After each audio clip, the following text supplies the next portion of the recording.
Buenas tardes a todos. Vamos a empezar el trabajo sobre el sendero del servicio que conduce a la iluminación. El sendero es un tema realmente extraordinario, maravilloso. Si habéis tenido ocasión de leer o trabajar sobre el sendero del discipulado, el sendero tiene dos direcciones, uno de salida y uno de entrada, es decir, o de vuelta. Se llama el Nivriti Marga y el Padriti Marga.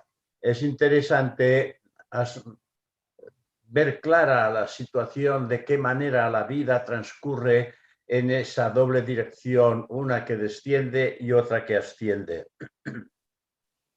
Vamos a intentar, pues, desgranar un poco ese sendero que conduce a la iluminación.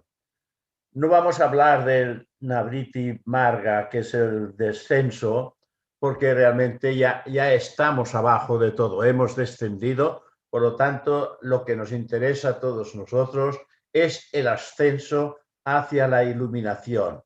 La mitad del camino ha sido recorrido, por lo tanto, ahora estaremos o estamos ya en el camino de retorno. Cuando oímos hablar del sendero oculto y del sendero de la vida, se está hablando de un solo y único sendero. En realidad es un solo y único sendero que tiene dos direcciones, como antes hemos dicho, uno de salida y otro de retorno, pero en realidad el sendero es uno.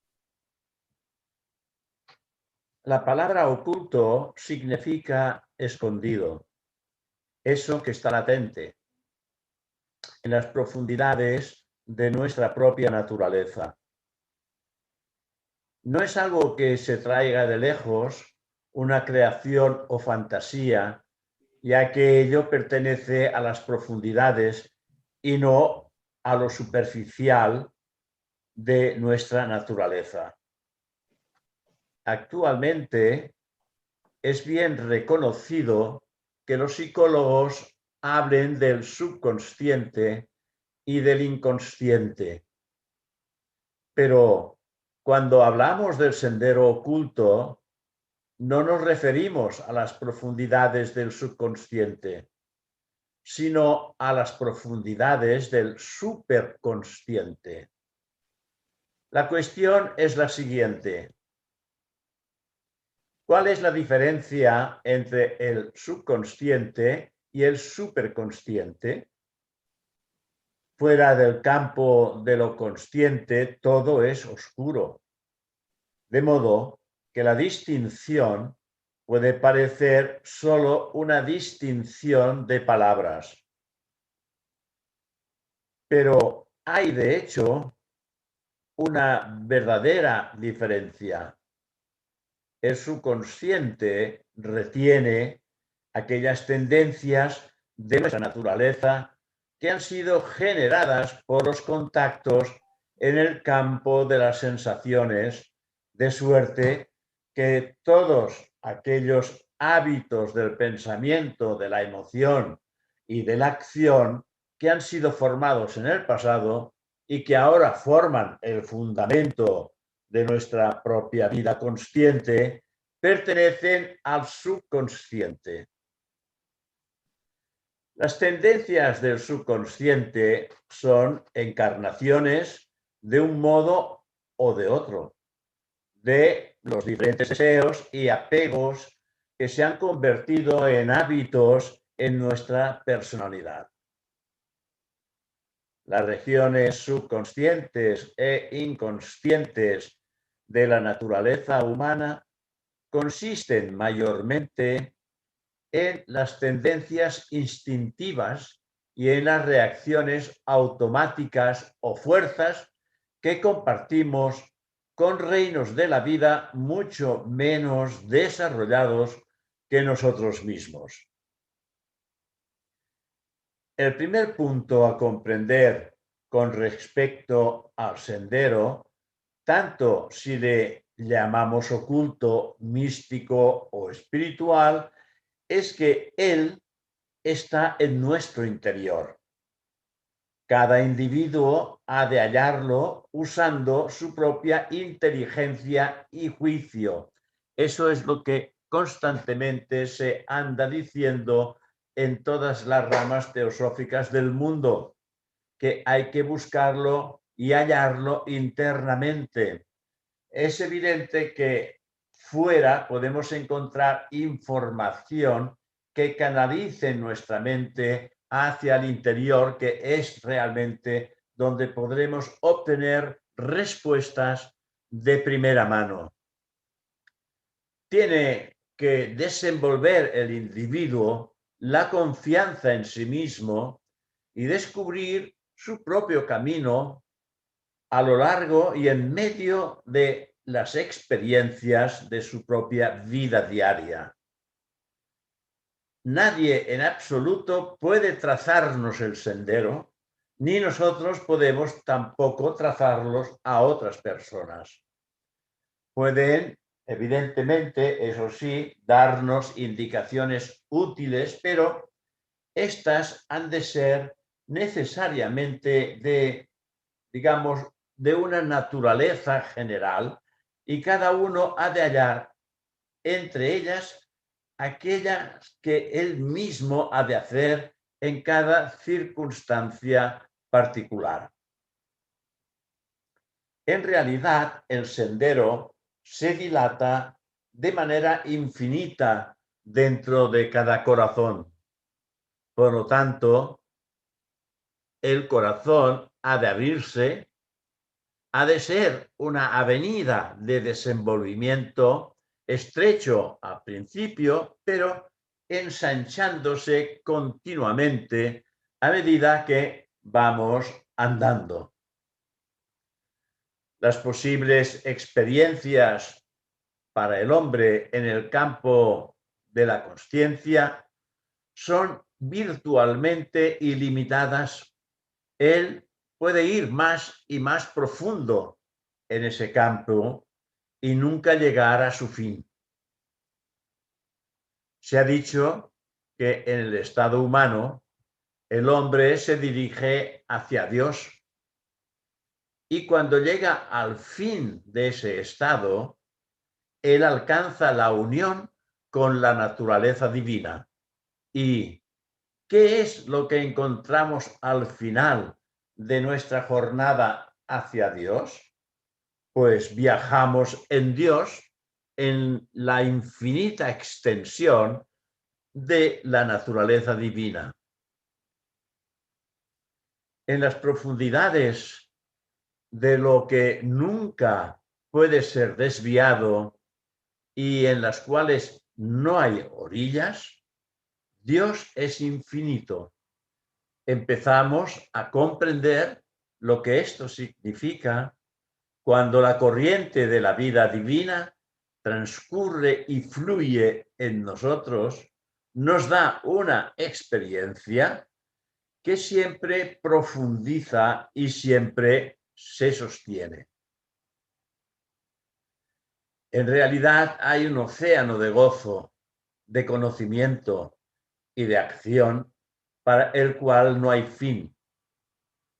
Es un estado de plenitud, un estado de conciencia en el cual uno continúa aprendiendo. No es solo el simple conocimiento o solo la simple acción, es conocimiento y acción y también belleza. Ser no significa embotamiento o existencia prosaica, pues en la región de la conciencia humana a la cual nos referimos, hay una riqueza de vida y una plenitud de experiencia que trae consigo un sentimiento de la máxima beatitud y felicidad. El sendero está dentro de nuestro corazón, y la palabra corazón significa el asiento de la sabiduría, la base de Buddhi, o sea, la divina intuición. No se refiere al corazón físico, sino a ese lado de nuestra naturaleza de conciencia que tiene que ver con el sentimiento, la emoción y la percepción intuitiva de las cosas. Es por el conocimiento interno que nosotros progresamos en el reino espiritual. Nunca podemos hacer nuestro camino solo con la mente, pues esta tiende a ser dispersa y a discursear, y todo lo que podemos observar con ella es simplemente superficial.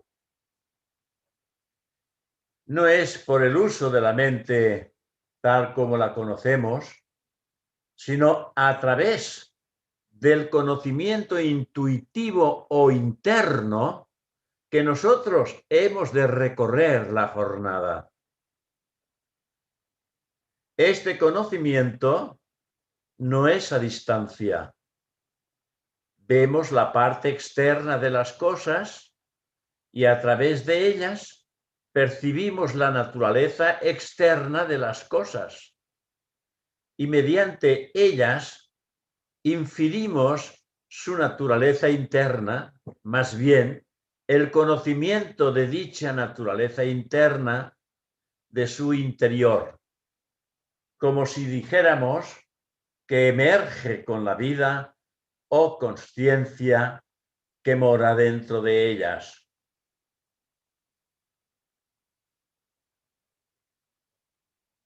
Posiblemente no hemos desarrollado todavía el conocimiento directo,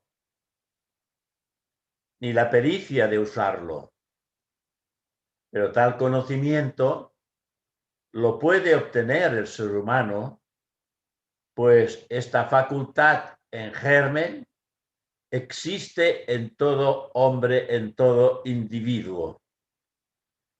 Por lo tanto, para cada individuo es posible ascender a otro nivel de conciencia en donde el conocimiento ya no es a distancia y por tanto se llega por comparación, razonamiento directo o inmediato. Se dice que el místico es diferente del ocultista, en el sentido de que él siente más que conoce, pero con el fin de sentir la naturaleza de una cosa tal cual ella es. Uno ha de conseguir la gran pureza de sí mismo. Esta debe ser objetiva e imparcial de cualquier clase de emoción personal, pues si no podemos poner de lado nuestras relaciones personales, no será posible conocer la verdadera naturaleza de las personas o de una cosa a través del sentimiento.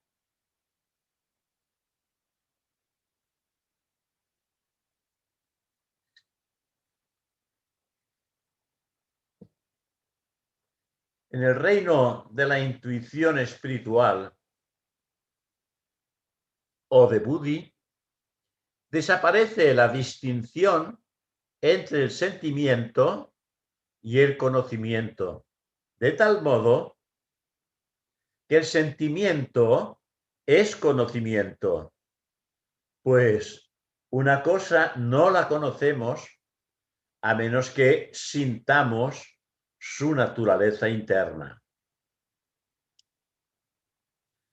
A una persona no la conocemos aunque podamos estudiar en detalle sus rasgos y su fisonomía, a menos que comprendamos su naturaleza interna, y eso solo puede lograrse por medio de una directa identificación de nosotros mismos con ella.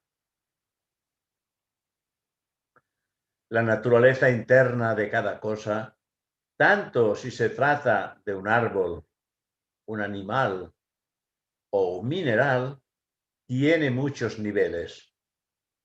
Niveles que incluyen lo psíquico y lo espiritual. La naturaleza espiritual es siempre pura y uno ha de profundizar mucho para llegar a ella. El sendero, en su sentido verdadero, nada tiene que ver con el psíquico. Ver formas y colores invisibles para los demás y oír sonidos que ellos no oyen es irrelevante, por lo que a hollar el sendero espiritual se refiere. El ser humano tiene varias facultades que en la mayoría de nosotros todavía no han sido desenvueltas, si bien necesariamente serán actualizadas y usadas en el transcurso de nuestra evolución. En el transcurso de esa ascensión al sendero de evolución hacia la mónada, estas facultades se irán desenvolviendo paulatinamente a medida que vayamos comprendiendo la facultad que entrañan dichas facultades y que podamos nosotros entenderlas y usarlas correctamente, siempre en beneficio de la totalidad, en beneficio de los demás. Estas facultades están por llegar. En algunas personas, evidentemente, ellas ya están desenvueltas, puesto que son personas que diríamos pertenecen a esta quinta ronda. Nosotros estamos en la cuarta ronda, pero estamos en el ascenso, y en este ascenso estas facultades embrionarias irán despertando, actualizándose y siendo usadas en el transcurso de esa elevación de conciencia hacia los planos superiores. Estas habilidades, sin embargo, no solucionan aquellos, digamos, problemas personales que surgen de nuestras relaciones con los demás. Ellas no dan el verdadero y profundo contentamiento, no traen la experiencia de la pura paz a la exaltación del puro gozo. Por otro lado, pueden muy bien perturbarnos y si se fuerzan o desenvuelven prematuramente antes de tiempo, puede que no seamos capaces de emplearlas en beneficio propio o en beneficio de los demás. La diferencia entre el místico y el ocultista puede decirse que está en realidad en el hecho. Pues en el primero es negativo y más sensitivo, mientras que el segundo es positivo. Ambos términos han de comprenderse en su sentido más elevado. El místico corresponde al introvertido y el ocultista, el teósofo ocultista, al extrovertido. Pero para estar abierto internamente, no se ha de estar cerrado a los demás, a la vez que para estar abierto a lo externo, no se ha de estar cerrado internamente. En la vida hemos de comprender ciertas cosas y esta comprensión ha de estar implicada con la acción. Ambas, comprensión y acción, son necesarias, pues si uno actúa sin ellas, desconoce el terreno que está pisando.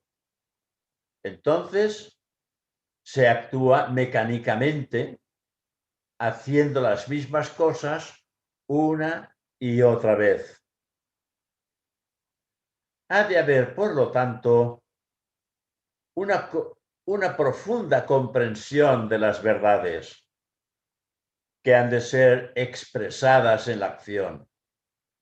Si solo hay comprensión sin acción, esa comprensión no podrá ser muy profunda. Cuando la comprensión es vital, de una manera inevitable, se completará en acción. Si una verdad que se guarda en el fondo de nuestro corazón no tiene fuerza y vitalidad suficiente para manifestarse en la conducta, en el comportamiento y en nuestras relaciones con el prójimo, es una verdad anémica, vaga e incierta. De hecho, en tal caso, ello no es de ninguna comprensión. La acción es, desde luego, no limitada al plano físico, pues hay acción en los niveles del sentimiento, de la emoción y del pensamiento. El pensar y el meditar con un propósito determinado, dirigiendo los pensamientos hacia un determinado fin, es actuar, tanto en la actividad del plano físico como también en los niveles antes mencionados. No obstante, hay una distinción entre el ocultista y el místico.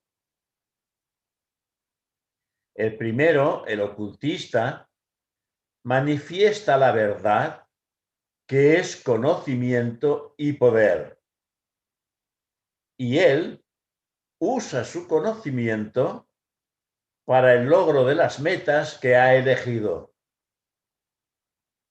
Pero si él sigue también el sendero espiritual, estas metas han de ser también beneficiosas, han de estar dirigidas al servicio del prójimo en su camino ascendente, en el camino ascendente en el que ya nos encontramos todos nosotros, que en definitiva quiere decir que nos vamos a ir alejando paulatinamente del mundo material y vamos a tener que dejar, tanto si queremos como si no queremos, apegos que han trascendido a nuestra personalidad, apegos que deben de desaparecer completamente con el fin de que los podamos observar con toda indiferencia. El místico, sin embargo, se dirige hacia el interior y se ocupa mayormente con las experiencias que tienen lugar dentro de él. Ambos senderos, el ocultista y el místico, tienen sus peligros. El ocultista puede estar tentado en complacerse hacia el dominio de los demás, mientras que el místico puede tender a volverse excesivamente autointeresado, teniendo sensibilidad interna, a la larga no la aprovecha ni para él ni para los demás. Por lo tanto, ya veis que hay que estar muy atentos, tanto el teósofo ocultista como el místico que se recoge dentro de sí mismo. Hay que estar atentos e interpretar con mucha claridad todo aquello que vamos sintiendo internamente. A un estado más elevado, estos dos senderos emergen el uno en el otro, porque sea cual fuere el conocimiento que se logre, no se guarda solo para sí mismo, sino que voluntariamente se comparte con otros, aunque nunca se impone. Otras distinciones con frecuencia concurren entre los senderos de acción, conocimiento, devoción o amor, pero las diferencias aparecen solo al comienzo. El último término, todos ellos han de fundirse en uno. Por lo tanto, tanto el místico como el teósofo ocultista tendrán que fundirse en uno cuando realmente hayan entendido y comprendido la función de cada uno de ellos. En una vida experimentaremos como el místico, en otra vida como un teósofo ocultista, pero finalmente en una tercera vida, entonces trabajaremos con los dos aspectos, tanto del místico como el del ocultista. Por eso Saturnino Torra, él decía que tenemos que ser como sacerdotes por dentro y soldados por fuera. Es decir, trabajarnos internamente y trabajar externamente, siempre bajo un punto de vista de dirección hacia el bien común, hacia el amor y hacia los demás. Todas las distinciones, todas en absoluto, se desvanecen cuando vamos a suficiente profundidad, cuando la conciencia va a suficiente profundidad para hallar aquello que andamos buscando. Y cuando eso aparece, florece en nuestro interior. En todo momento nos hallamos en definida posición, en una definida posición dentro de una situación, relación o, digamos, en el curso de una actuación y así sucesivamente. Aquello que denominamos el sendero en mayúsculas es una realidad, el desenvolvimiento completo y total del hombre, pues cada lado de su naturaleza ha de ser perfectamente actualizado, no simplemente en una sola línea, sino redondeando, actualizando, perfeccionando la totalidad de las cualidades del hombre. Necesita tener capacidad de simpatía, jovialidad, amor. Necesita conocimiento, conocimiento que sea total y profundo. Y necesita también el poder de una efectiva y desinteresada acción como consecuencia espontánea de su comprensión y capacidad.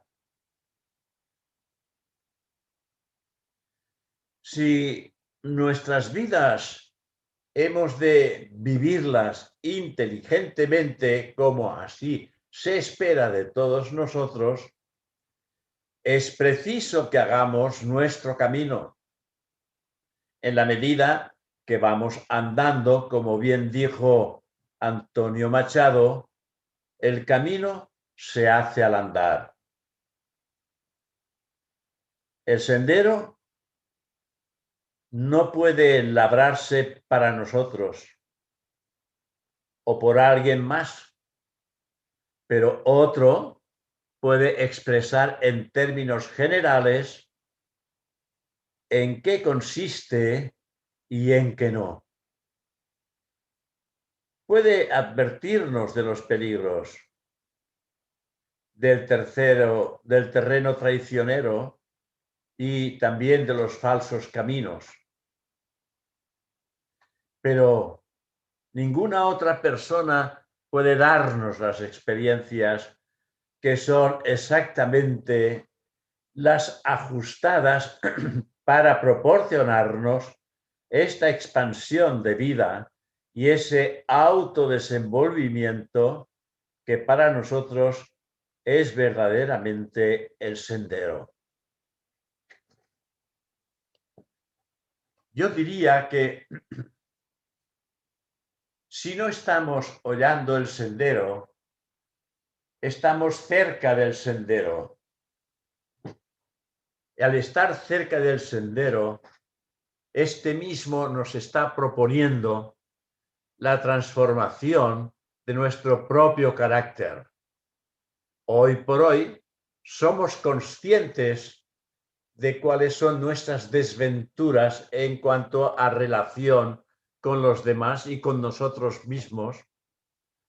Nos hemos dado cuenta que existen defectos en nuestro carácter que deben de ser corregidos, que hemos de impulsar las cualidades que sabemos que existen en nuestro interior y que pugnan por manifestarse externamente con el fin de crear una posición de ventaja en el despertar de la conciencia espiritual por encima de lo personal.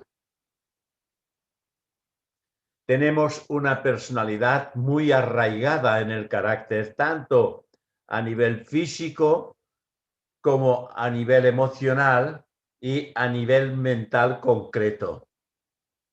Esta es la función de la personalidad, una función que hemos desarrollado a lo largo de cientos de vidas y que estas cientos de vidas han culminado en esta actual en la que nos estamos moviendo, en el despertar de la conciencia espiritual que está por encima de lo personal.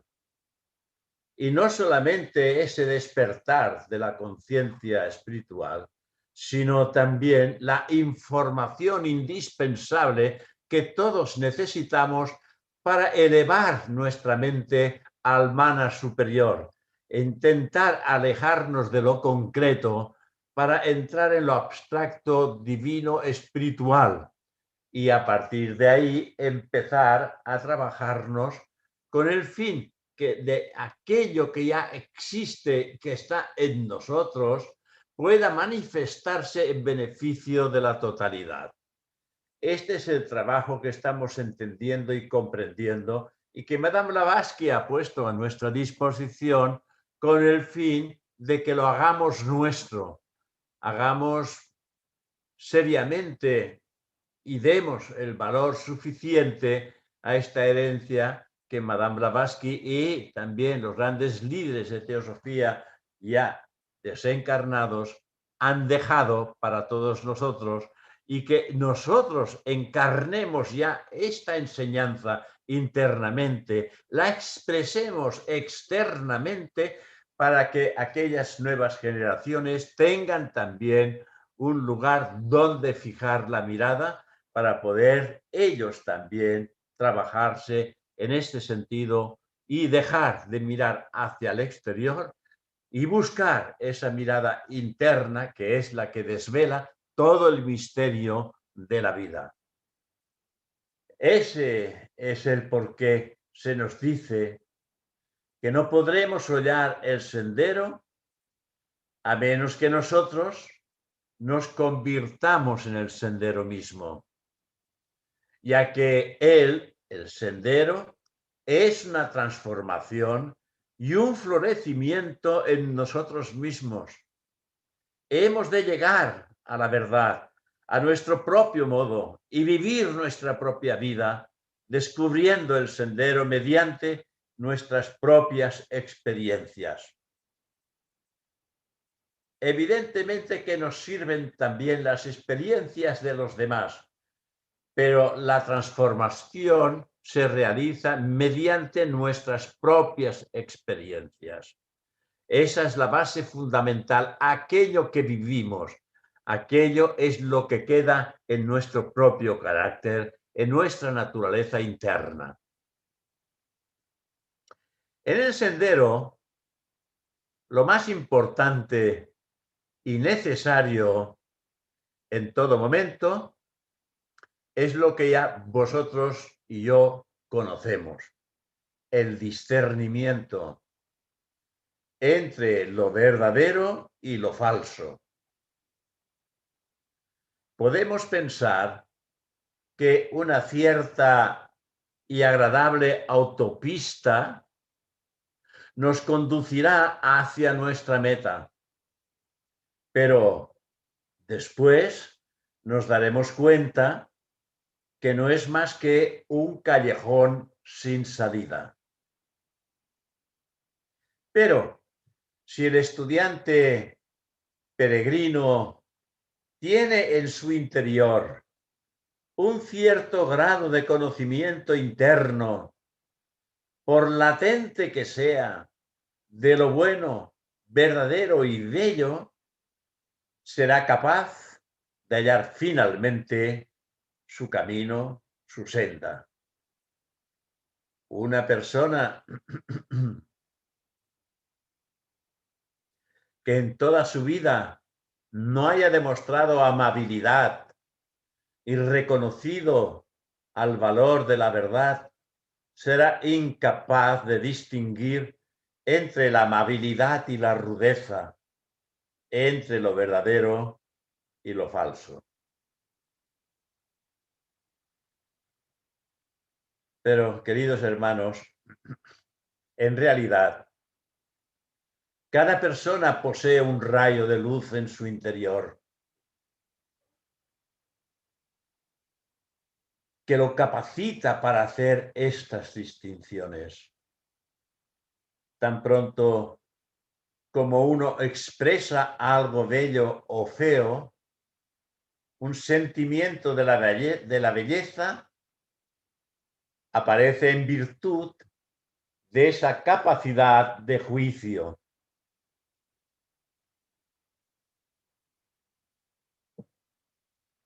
Ese sentimiento interno de lo bello, bueno y verdadero es susceptible de crecimiento. Y es a través de este que nosotros hemos de hallar nuestro camino. El crecimiento interno es indispensable para que el sendero se abra ante nosotros. Y una vez entrado en él, algo del pasado se cierra. Uno puede arruir, dibujar diagramas, trazar cursos, que en realidad esto es lo que estamos haciendo. Pero el verdadero adelanto, el auténtico, al que se refiere la enseñanza teosófica hacia el estudiante avanzado, se hace siguiendo un cierto inequívoco instinto revelador, es decir, un modo seguro que viene indicado desde nuestro propio interior. El progreso no puede realizarse solo por la mente y sin esa guía interna. Desengañémonos. con esa guía interna que es parte de la mente superior del manas divino en el hombre, ahí sí que puede realizarse esa autotransformación. La mente, aunque uno no lo quiera, está muy expuesta a desviarse. Si utilizamos la mente por sí misma para sacar conclusiones, estaremos muy expuestos a llegar a soluciones que serán mayormente convenientes para nosotros mismos solamente. Y nos quedaremos la mar de contentos porque estamos utilizando una manera de sacar conclusiones que nos favorecen. Nuestras ideas y creencias pueden surgir de nuestros propios deseos y pensamientos, formulados en virtud de ciertas fuerzas en nuestro subconsciente.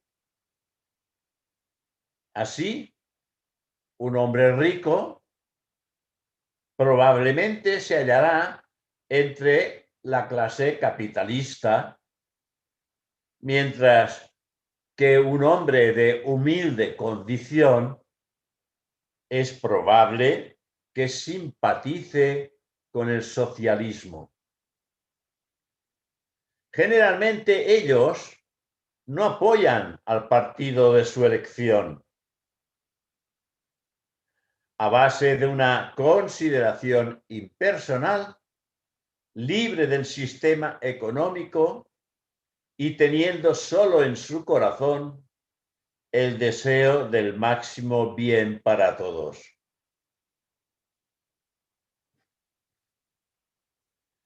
La mente por sí misma no puede llevarnos a la verdad. Esto no significa que la mente no sea de valor, sino que ha de esforzarse, y esto es importante, en ser el instrumento de una inteligencia superior. La inteligencia superior reside en el interior de cada uno, aunque en la vasta mayoría de la humanidad está todavía por desenvolver. Se dice que el cuerpo causal crece por la incorporación de varios elementos prominentes de las elevadas y desinteresadas experiencias pasadas en la Tierra, lo cual nos está diciendo lo que andamos estudiando en los cursos de teosofía. El cuerpo causal va desenvolviéndose, nutriéndose de todas aquellas experiencias constructivas positivas que hace que el carácter se ennoblezca y que nuestra actitud ante la vida tenga una visión muchísimo más elevada, un respeto hacia los demás y también una búsqueda sobre el valor intrínseco de lo que es la verdadera espiritualidad.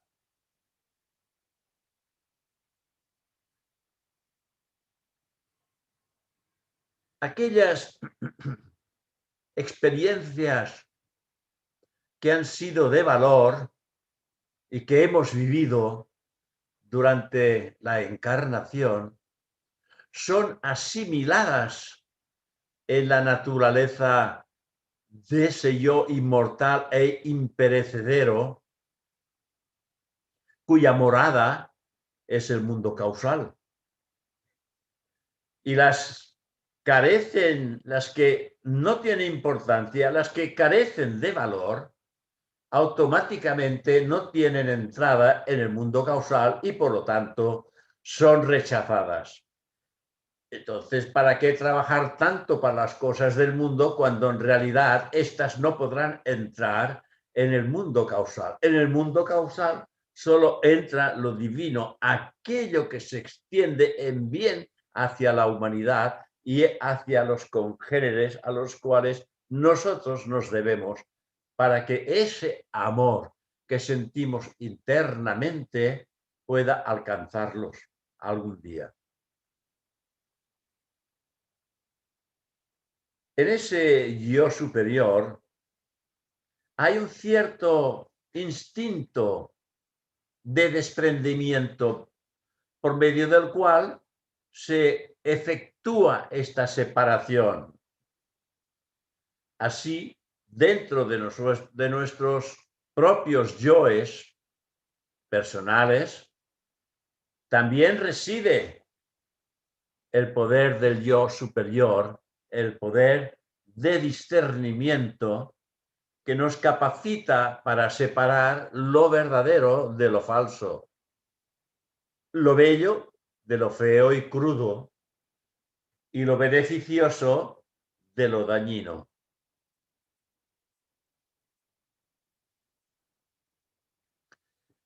En la fábula del cisne se dice que podía separar la pura leche del agua con la que estaba mezclada. La leche es aquello que se necesita para el alimento del alma divina, mientras que el agua representa la experiencia material. Entonces, intentemos hacer lo que dice el cisne. Bebamos la leche de aquello que necesitamos, que es la del alma divina. Y desconectemos con las experiencias de la materia física. La simple experiencia de lo agradable o de lo penoso por sí misma no nos hará crecer, ni lo agradable ni lo penoso. Tenemos que dirigir las experiencias y transmutarlas en las cualidades de sabiduría y de verdad. Tengamos en cuenta que el símbolo del cisne es un símbolo de la inteligencia espiritual. Por lo tanto, nuestra inteligencia espiritual es la que tiene que decidir qué es lo que es más importante. El principio en el hombre, por medio del cual él puede sin error separar lo verdadero de lo falso.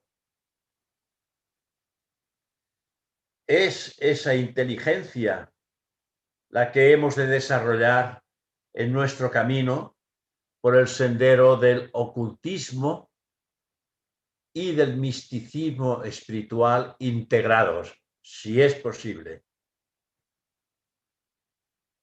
Hemos visto que el discernimiento es necesario para hollar con seguridad el sendero. Desde sus comienzos hasta el fin, si es que hay un fin, en cada punto de nuestras vidas somos llamados a decidir. Estas decisiones han de ser espontáneas, surgidas del potente centro de nuestro ser, y no a través de la fuerza del automatismo en la naturaleza material, de manera que nuestras acciones no están decididas ni determinadas por los pensamientos y deseos del momento pasajero. Esto sería simplemente el producto de las corrientes de pensamiento que circulan dentro de nosotros, estableciendo lo agradable y desagradable que acciona y reacciona a pesar de nosotros mismos. Sin darnos cuenta, nos dejamos llevar por lo agradable y lo desagradable, sin utilizar verdaderamente la herramienta esencial que es el discernimiento. Por otro lado, por otra parte, otra clase es aquella acción que se efectúa a través de la comprensión intuitiva en mayúsculas. En ella no hay incertidumbre, pues no hay acción que surja del pasado, sino del principio divino de nuestra naturaleza, que de una manera infalible nos está indicando el camino. Cuando llegamos a ese estado, actuamos movidos por pura comprensión y no impulsados por fuerzas que nos presionen desde el exterior. La mayoría de las personas están apegadas o repelidas por las cosas que las envuelven y actúan con fuerza o con debilidad, movidas por las circunstancias externas. Perdón.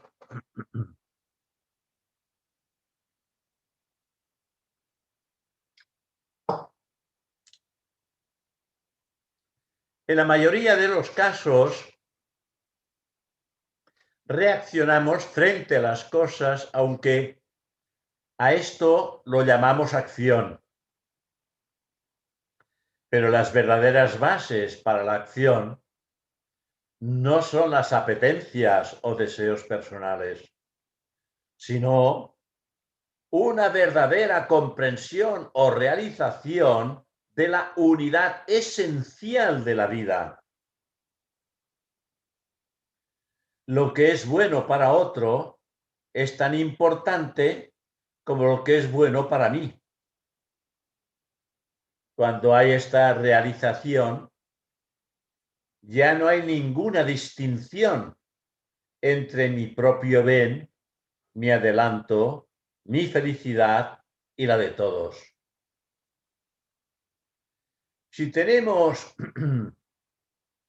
la actitud de desear lo que es bueno para todos, seremos capaces de afrontar cada situación y comprenderla completamente, porque nuestra comprensión no estará influenciada por nuestras necesidades o deseos personales.